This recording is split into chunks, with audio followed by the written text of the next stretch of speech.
एक स्वर्णकार मरण शैया पर था। स्वभावतः मृत्यु से बहुत भयभीत, क्योंकि मृत्यु के लिए कोई तैयारी तो की नहीं थी, कोई भी करता नहीं। जीवन ऐसे ही बीत जाता है और आखिरी घड़ी जब करीब आती है तब बेचैनी होती। उस दूर की यात्रा के लिए कुछ आयोजन तो किया नहीं था। बहुत घबराने लगा।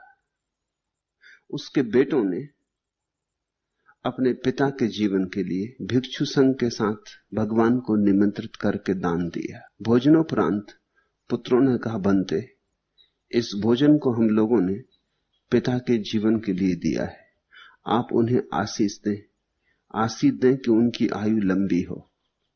मरता हुआ आदमी, मरणशैया पर पड़ा आदमी अभी भी आकांक्षा जीवन की ही करता है। तो इसका अर्थ हुआ कि जीवन से कुछ सीखा नहीं। इसका अर्थ हुआ कि जीवन की व्यर्थता दिखाई नहीं पड़ी। इसका अर्थ हुआ कि जीवन जिया ही नहीं, अन्यथा व्यर्थता दिखाई पड़ ही जाती। बुद्ध पुरुषों के पास जाकर भी लोग व्यर्थ की ही मांग करते हैं। आशीष भी मांगते हैं तो आसार के लिए मांगते हैं। उसके पुत्रों ने कहा, आशीष दें भगवान कि हमारे पिता की आयु लंबी हो। बुद्ध हंसे और उन्होंने मरण शैया पर पड़े वृद्ध से कहा, उपासक, अब तू जीवन का मोह छोड़। जीवेषणा मूढ़ता है, अब तो कम से कम मूढ़ता छोड़। अब तो कम से कम होश संभाल। अब तो जाग। तू बूढ़ा हुआ, तेरा शरीर पीले पत्ते के समान पक गया है और परलोक की यात्रा के लिए तेरे पास कोई पुण्य पाथे नहीं। मांगना हो तो उस संबंध में कुछ मांग। जिस यात्रा के लिए तू चला है उस यात्रा के लिए कलेवा भी तेरे पास नहीं, और यात्रा लंबी है। पुण्य पाथे तेरे पास नहीं, तेरी गठरी खाली है।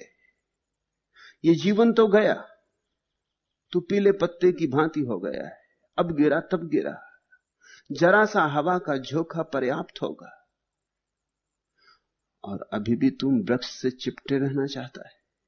अब तैयारी कर वृक्ष से गिरने की। और ये यात्रा जिस पर तू निकलेगा मृत्यु के बाद लंबी है। देह छूट जाएगी, देह से जो कमाया था वो भी छूट जाएगा। कुछ ऐसा कमाया है जो देह के पार, देह के बिना तेरे साथ जा सकता हो, उसे ही हम पुण्य कहते।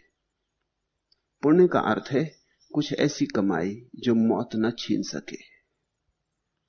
पुण्य का अर्थ है कुछ ऐसी कमाई जो देह की नहीं है, देहातीत है, ध्यान की है, समाधि की है। कुछ ऐसी कमाई जो आत्मिक है, जो आत्मा के साथ चलेगी, उसको पुण्य पाथेय कहते। पाथेय का अर्थ होता है यात्रा के लिए कलेवा। रास्ते में भूख लगेगी तो कुछ पाथेय होना चाहिए।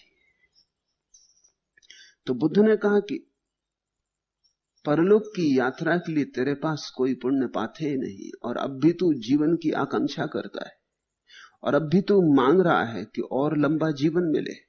इतने लंबे जीवन से क्या पाया? बूढ़ा, काफी बूढ़ा था, 100 वर्ष का होगा।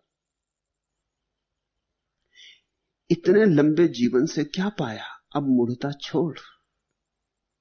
100 वर्ष में नहीं मिला तो 2-4 वर्ष और जी लेगा तो क्या मिलेगा?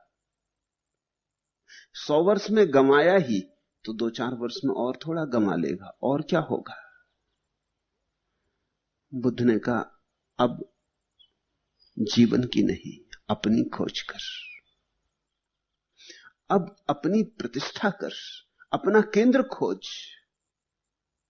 उसे खोज जो अमृत है। मौत से जूझने का वही उपाय है। मौत से जूझने का उपाय जीवन नहीं है, क्योंकि जीवन को तो मौत जीत ही लेती, सदा जीत लेती।